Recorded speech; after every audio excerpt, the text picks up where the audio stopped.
Hey guys, welcome back to my channel. So today I'm going to be covering Insecure, the season finale, which is season 3, episode 10, Ghost Like. So let's jump into it. So unfortunately it's the season finale.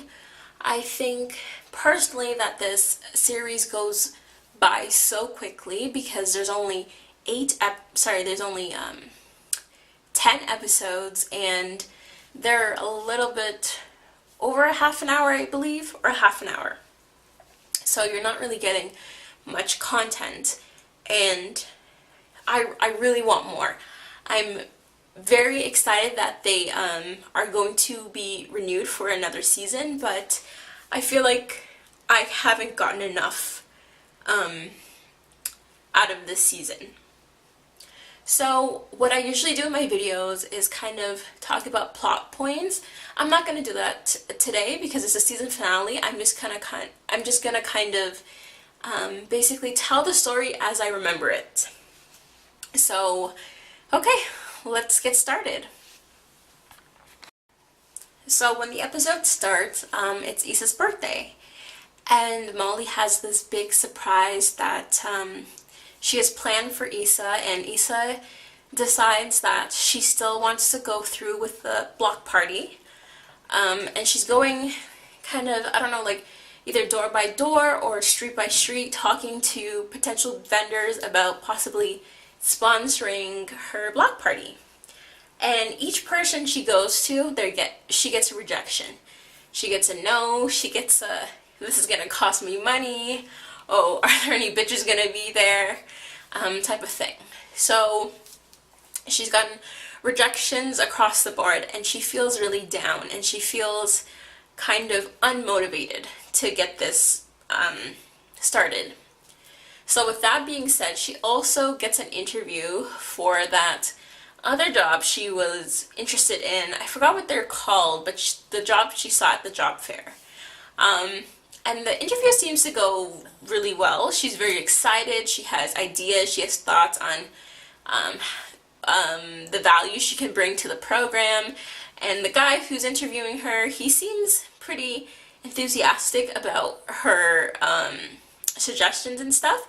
But I don't know if if he was being nice just to be nice, or if he was just like, yeah, those are really good ideas. I could see, like, those getting somewhere. So also with Molly's company, I'm gonna keep calling him Darian or Tyrion. She really stepped on his toes. Mind you, he was an asshole, take charge guy, stepping on people's toes, but it's almost kind of like he's been there longer than she has, so he's like earned it, versus like coming out of the gate like it's my way or the highway type of thing. And that's the kind of energy Molly gives off. And due to the presentation she did without him, she is now put on some kind of case, but they're going to be partners, which I didn't think that was a bad idea. I didn't like what Molly did to get there, but I didn't think it was a bad idea. But I don't know, did he not want Molly to be his equal? I found that to be a little bit weird on his part, because I'm just like, I feel like you would have done the same thing to Molly, but I don't know, maybe not. Anyways, so Molly picks up, or is going to pick up Issa for her birthday, and Molly's waiting in the car, and then all of a sudden you see Nathan. This episode is called Ghost Like. Well, the ghost got resurrected from the dead and is alive and walking with flowers to see Issa. So Molly sees that, and Molly's like, hold up. She confronts Nathan and asks him, like, Nathan, what are you doing here? And he's like, well, I want to talk to you. Like, at that time, I was totally on Molly's side, because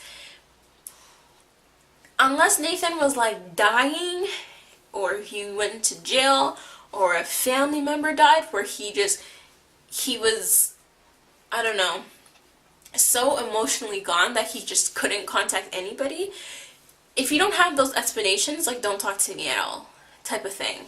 Because even if you wanted to be on your own or do your own thing, you could have communicated with me, telling me you need space or something. But just disappearing is not cool.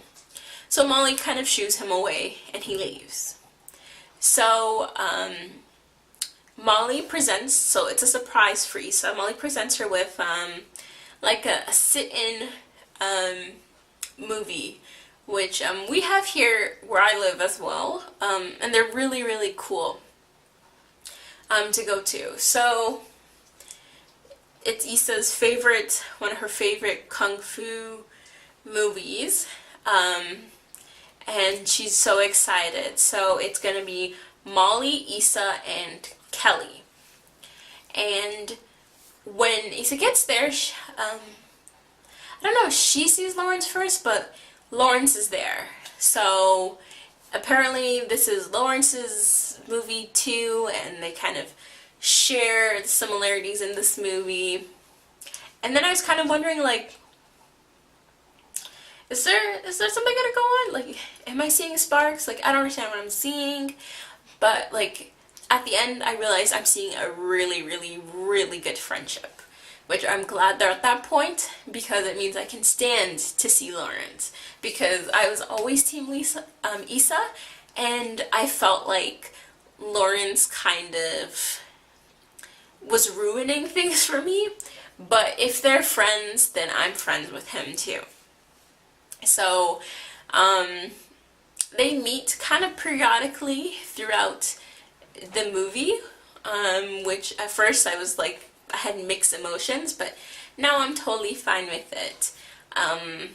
Molly sees, I forgot, Jared, I think his name is Jared. Jared from, was it season 2 or 1?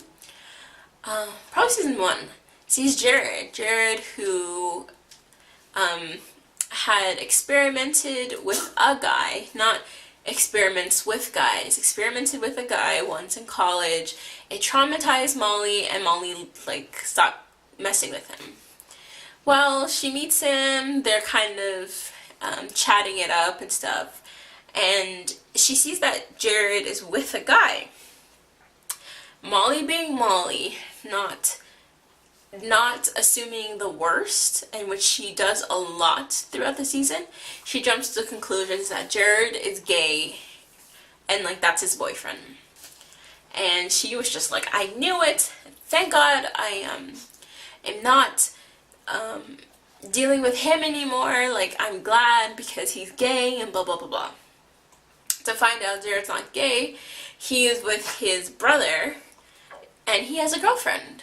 So he has moved on, he's living his best life. And I felt like Molly felt a type of way because that's what she wanted to be, but she's not. She's like back at square one, being bitter, being very negative and standoffish with the guys she's been meeting.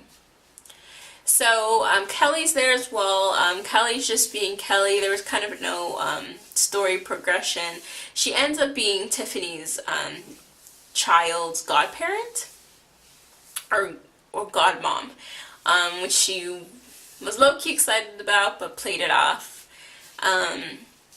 So that was kind of all that happened in the movie part.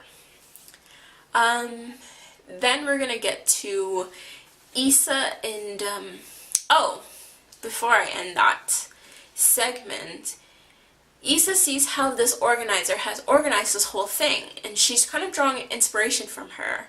And she meets up with her after the show to kind of ask her about her input, ask her about her experience holding an event like this.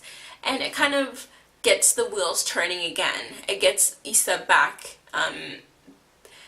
into the, like, maybe I should just do this block party. Because I'm glad that she didn't try to do it in the last episode, because I felt like it would be super rushed, and, like, that's unrealistic. Unless they were going to show you how it failed, it's very unrealistic to have such a successful event in such a short period of time. Especially because nothing was secured. So, yes, so Molly and Issa are back at her apartment, just celebrating the rest of her birthday, and then Molly mentions like, "Oh, thank God I chased that guy away." And then Issa's like, "What are you talking about?" It's like, "Oh, Nathan. Oh, Nathan trying to come up here with his flowers, and I shoot him away." And Issa was totally like, "What the fuck?" She was not happy at all. She confronted Molly about it. Even though, like, to me, I think this was good for Issa, but it wasn't Molly's place. Molly should have just been there to support her if Nathan had seen Issa at that time. But kind of Molly is all about take charge, take into her own hands, but she's also very judgmental, and she's not one to listen to the full story, so I could totally see why Issa blew up. So Issa was kind of like, "I can't believe you did this, like, what the hell, like, I don't understand, like, what's happening with you. You've changed. You're not this type of person. You're acting so negative and terrible towards people. Like, what the hell? You're basically blocking all your blessings," type of thing. I'm not gonna be one to just throw someone away. Like, I want to work at it and stuff. And that kind of got Molly thinking. So Molly so it shows like Molly at work. She's talking to Dorian Torian to ask him about, like, how are they going to tackle this new case together. And he tells her, like, "Oh no, it's on you. You got it." And she was kind of just like, "What are you talking about?" Which I think she was going to change the way she approached her work scenario, but she didn't have time because it was too late. He passed off the project to her, and he got another project, and you could see that he's now teamed up with the women in the office. That Molly has become the alpha dog of all of them, and basically most hated. So Molly she can kind of see now, like, oh, so people really don't like me. And then she's on the phone with Andrew, which his luscious long hair looks so beautiful. She's on the phone with him, and I don't know what's wrong with her. Like, she can't, like, apologize easily. She's kind of beating around the bush, but she at least explains to him, like, due to the other relationships I was in, and I've been very selfish, I've been treating people really bad, and, like, I am sorry. And I think he can forgive her. I don't know if they're gonna try again, but I hope so, because I want to see more of him. I don't really know much about him, and I'd be interested in seeing the interracial dynamic between them. On the other hand, Issa finally gets to see Nathan. And this is me, like, it's been maybe, 2 episodes since Nathan has been MIA, so I'm just, like, sitting there like, okay, let me see the explanation that Nathan has. Like, did his mom die or something? Nathan's like, "Well, I went to Houston. I just had to get away." Like, I was like, and, like, are you kidding me, Nathan? Like, I was like, throw him away. Throw him away. You don't need him. Throw him away. He's nothing. That's garbage. He didn't have a great excuse, and I'm glad that Issa didn't buy it or took him back, because you couldn't send her a text once in a while. She's texting you and stuff, and you're not talking to her. You're ignoring her call, but you were answering Liv's call, right? You still had time to post on Instagram, but you couldn't tell Issa that you wanted space, or you just wanted to go back to your hometown for a bit. So I'm glad that, like, Issa is done with his garbage. Anyways, Issa meets up with the organizer from the movie event to get ideas to kind of get her groove back into the whole planning process. She gets motivated, she's happy, and I'm glad to see that this block party is still on, but there's going to be more work and more planning involved, which I'm happy about. They part ways, and the event planner says, like, "Oh, I have a date." So then Issa's like, "Okay, cool." Um, there was a conversation with Lawrence and his father, but his father's just kind of giving him life lessons and like man to man type of thing. But anyways, she meets up with Lawrence. So then I'm just like, oh my god. I every time I think in my head that like Issa and Lawrence are friends, they're over, I feel really cringy when they move on with other people. I'm like, ugh. Because, like, what if they see each other? That's going to be so, like, awkward. But it shouldn't be, because they are friends.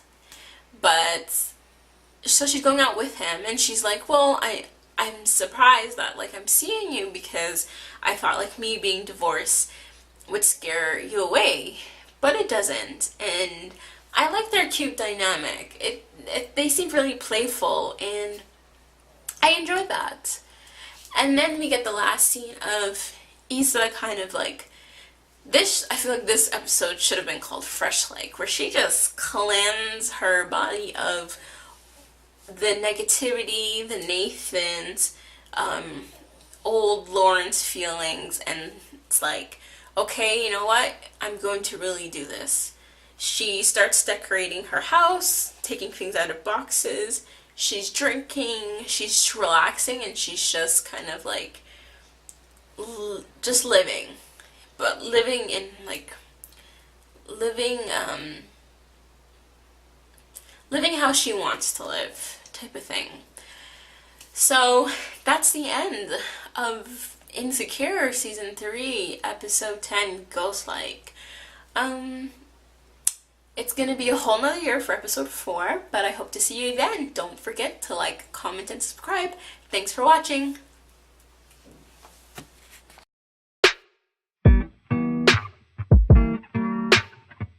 Yeah, yeah, yeah, yeah. Yeah, yeah, yeah. I'm just a dumb cunt, fucking sick and tired of it. Maybe I could.